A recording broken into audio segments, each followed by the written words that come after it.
Hello, everybody. Welcome back to another election prediction video. This time we're looking at the 2024 Senate map as of July 2024. So, we're just going to start off with a few of these races.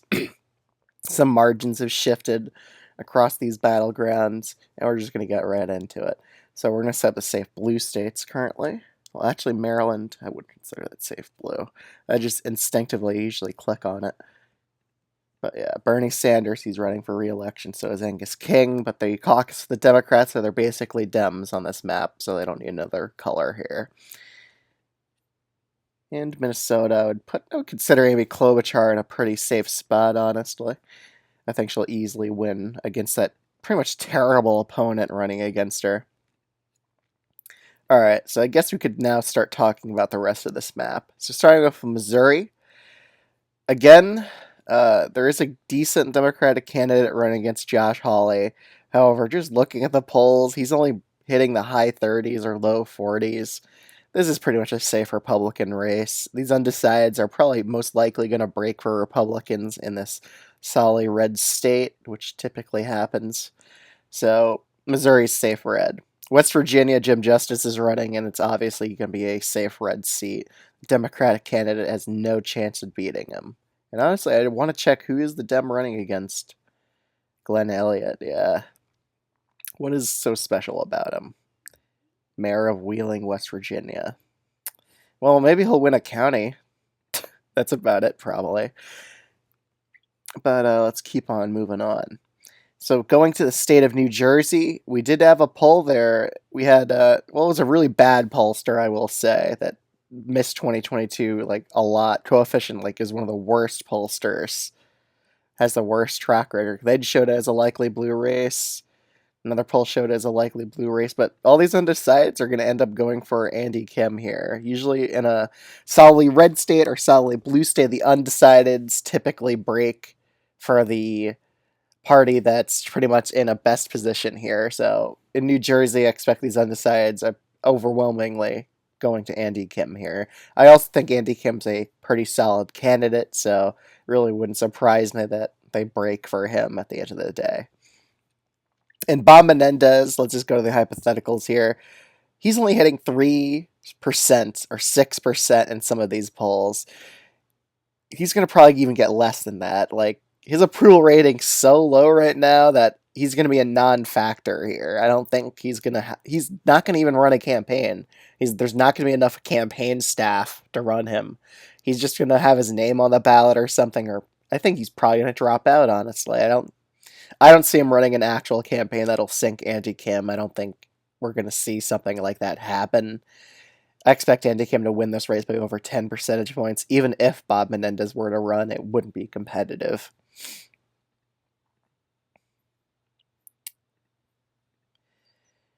Moving on to the state of Maryland. So still we get more and more new polls that come out continually showing Hogan losing to Alsobrooks. Just the past 3 polls here have shown Alsobrooks taking the lead against Hogan. Again, this was pretty much always bound to happen. Maryland voters would rather the Democrats control the Senate majority than Republicans would. And again, it just kind of shows why America is very polarized. It's a D+30 state, so it really doesn't shock me that she is in the lead now. But the fact that Hogan's down already kind of means his campaign is probably going to be really struggling here in the future. So I think also Brooks is pretty much the favorite here to win at this point. But I think Hogan will get it below 10. I will say that. He wouldn't lose. He would do really well in the state of Maryland, but not well enough to win the state. Moving on to the state of Virginia, there's a race rating change here. So, again, Biden's struggling in Virginia. He's only ahead by a few points. It's a lean blue state as of right now. So I think that'll affect down ballot in the Senate race here. So even though Tim Kaine's up by 12 in this poll, I just think with Biden struggling in the state of Virginia, that Democrats, they're not going to have as big of a margin as they would typically have in Virginia. I don't think Hunk has the best candidate for Republicans. I think Glenn Youngkin would have been that one. But I think it'll be a probably a 9% victory for Tim Kaine in 2024, so that's just barely a likely blue margin. Moving on to the state of New Mexico, there's a race rating change here as well. We finally got polls in this race. We could check them out. One poll only has Martin Heinrich up 3, but that was a Republican internal. And then we have a Democratic internal that shows Heinrich above by 7. But public policy polling is a pretty good pollster. They typically get the race pretty correct back in 2022, I believe. So I'm more inclined to believe these numbers. Plus, there's less undecideds, and that always makes a poll a lot better than another poll. So I think it'll be a likely blue state as of right now. Again, Nella Dominici, she's doing so well because I believe one of her relatives used to be a senator here in New Mexico. Let's just check it out. Daughter of former U.S. senator. Okay. But it'll be a likely blue race for now. But it's no longer safe blue. We see 2 shifts in Virginia and New Mexico from safe blue to likely blue. A lot of it could be due to Biden's underperformance in that first debate. He'll drag down Senate Dems a little bit, but they'll still outpace him by a good amount. And just Biden not performing as well in Virginia and New Mexico as he was before. So going on to Florida and Texas. Again, with Florida, I just think it's just a trending red state. I don't think Democrats have much of a chance at winning here. Texas, I still think Allred's going to lose by a likely R margin. Again, Ted Cruz, he's pretty much led in every single poll, sometimes by double digits. So we do have to give this race to Ted Cruz as of right now. Ted Cruz is very likely to win here in that state. Republicans are already at 50 Senate seats. Democrats only at 43. Moving on to the state of Pennsylvania. Again, a lot of polls keep showing Biden down in this state, while Bob Casey just continually outpaces him by a likely blue margin. Pretty much every poll here has him leading by over 5 percentage points. So I have to give this race to Bob Casey by a likely blue margin. I think he's quite favored here. Even if a Republican were to win the state of Pennsylvania, I would still think Bob Casey probably ends up winning by a likely blue margin as of right now. Okay, let's see. I guess we could move on to Nevada and Arizona. We'll cover them both here. So Nevada, Jackie Rosen has shown a lot of strength in the recent polls, hitting 50% in one of them, hitting 47. She's like really just destroying Sam Brown right now. She's beating him by double digits in some of these polls. So I think that says a lot of her strength as an incumbent. You could probably even make an argument that it could even be a likely blue Senate race here. But I'm going to be cautious because currently I have Trump winning Nevada. So I'm going to be cautious here and assume that some of those undecideds end up going to Sam Brown here to make it a lean Democratic race, but I think Jackie Rosen is by far the favorite here. I think she's pretty set well so far. And how she's doing on fundraising, I just wanted to check those numbers. Does it say that anywhere? Sam Brown, 2.4 mil on hand. What about the Democrats? 10 mil, yeah, so she has the money advantage as well. I think that'll definitely play out in that race. So going over to Arizona, I think Kari Lake still hasn't led in a poll in a very long time. Again, Kari Lake, she's pretty much done here. Even though Trump is winning in Arizona as of right now, I just think ticket splitters will probably split their ticket for Ruben Gallego as well. Again, Kari Lake, she just continually just claims her election was rigged, it was stolen from her, and that's the reason she's losing. No one wants to hear about that. Moderate voters hate that type of language. Kari Lake's just not running on any policies, honestly. She's just running a very nasty personal campaign at this point. And her favorability numbers with voters are like tanking because of that. She's just the worst Republican they could have ran here, and of course, she's very likely to be the nominee. Unless Mark Lamb somehow wins the primary, I think he would be a way better nominee. He actually has a chance against Ruben Gallego. I mean, I've seen some people even consider the Arizona Senate race is likely blue because of how weak Kari Lake is. I think it'll just be just under that margin, like a 3-point win for Ruben Gallego, maybe a 4-point one. I'll put it at 3 points for now.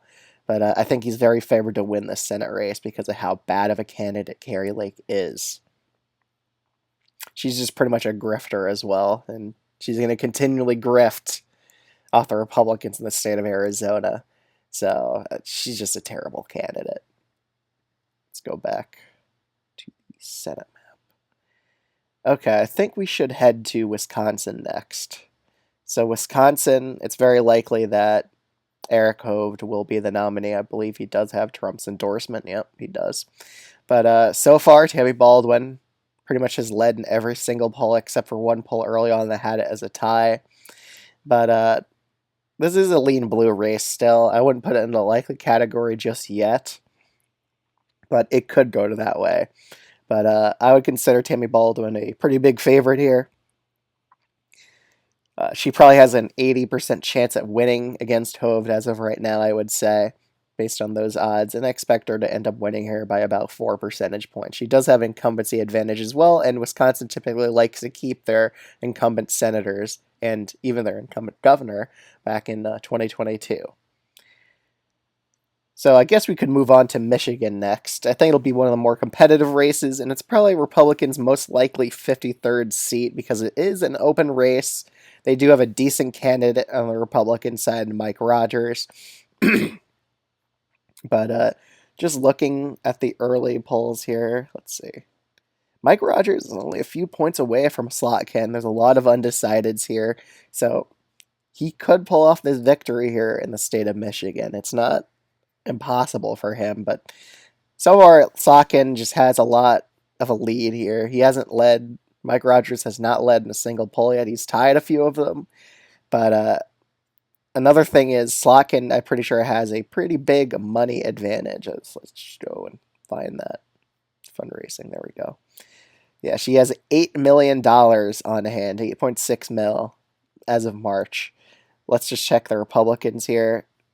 He's probably done a bit better since March, but again, there's a pretty sizable money advantage here based on the numbers currently. So I would still consider this race a lean blue race. However, this is Republicans most likely their 53rd Senate seat if they were to get to that number. So I think the Republicans should invest heavily in this race to win it. Now we're going on to Montana and Ohio. So let's head to Montana because it's just not looking too good for Tester, even though these are Republican pollsters showing a tie or even a lead for Tim Sheehy. This is an R plus 16 state. It's going to be pretty tough for him to win here. I'm pretty sure I saw ad reservations showing that the Republicans and Democrats are about even in terms of fundraising here for ad buys in the state of Montana. And I really think that it's not good enough for Tester to win here just based off those numbers. So, again, it's a very Republican state. He has to hope for a lot of ticket splitters here. But the margin here of Tim Sheehy leading the most recent poll by 6%, that's pretty striking. You don't really want to be in Jon Tester's position right now. He's only polling in the mid-40s on average at this point. He hasn't led in quite some time. There hasn't been a lot of polls in this race overall. But just based off these numbers, I think this is probably a lean Republican race. I think Sheehy ends up winning by 2 percentage points as of right now. But right now, looking like Tester's falling out of favor in the state of Montana. Let's head to the state of Ohio, and there's only good news for Sherrod Brown here. He continues to beat Bernie Moreno even after the primary elections by pretty decent margins, and he's hitting 50% in these polls. So even if the undecideds all go to Bernie Moreno, Sherrod Brown is still up here. And currently, I think Ohio is only going to go to Trump by about 10 percentage points. That's still enough for Sherrod Brown to win. He's winning in these polls that are conducted that show Trump up by that margin. He's winning those ticket splitters. He's a longtime incumbent. He's a very populist candidate in the state of Ohio. It is going to be a tough fight for him to win. But so far, Bernie Moreno has not led in a single poll. Sherrod Brown's up at 50% in some of these polls, unlike Tim Ryan back in 2022. He's hitting that 50% margin, so that's pretty good for Sherrod Brown going into this. So I think he's going to manage to hold on here. It's only an R plus 8 state from 2020, while Montana's R plus 16. So Sherrod Brown's probably a lot more likely than Tester to win his Senate election. So I have that as a tilt blue race. So overall, Republicans retake the Senate majority with 51 seats. They flip West Virginia and Montana red as of right now. But that's my current take on the Senate races. So let me know down in the comments below if you would change any of these Senate races results, and let me know your predictions down below. Other than that, if you're new to this channel, I'd highly recommend subscribing if you enjoy election prediction videos like this. And thanks so much for watching. I'll see you all in the next one.